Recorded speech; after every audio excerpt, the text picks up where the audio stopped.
But let's say we've been successful and we've got some kind of pulse. I Hmm. would imagine it's not going to be perfect. And I don't imagine this guy's going to wake up and say, thanks, doc. Like what it's, I would imagine it's super tempting to like start high-fiving that we saved this person's life.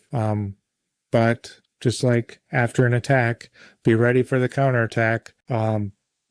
What do we need to do to make sure that this guy doesn't just slip right back into it? Yeah, great point. And it's actually one of the most risky periods in an ACLS resuscitation is what you do in those seconds to minutes after you get circulation back. Because you're right, the temptation is we got him back, but you really need to jump into how the hell do we keep this from happening again? Because the heart is still really unstable, right? It doesn't know what hit it, right? It's had people pounding on it, it's had electricity running through it. It's barely gotten perfusion back. The risk of it slipping back is super high.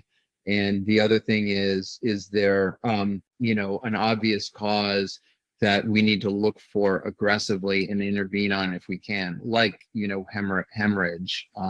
You know, is there something we can stop? And if not, how's our resuscitation?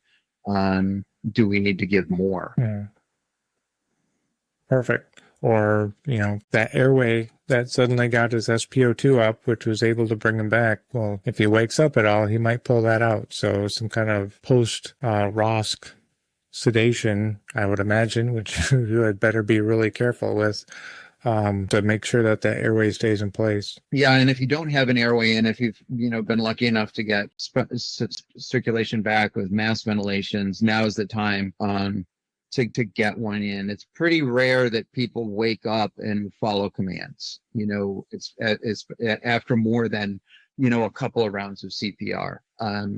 If it's more than that, if it's 5-10 minutes plus, the brain will have taken enough of a hypoxic hit that they're going to have some hypoxic brain injury, which very well can be temporary, and by temporary, I mean like hours to a day.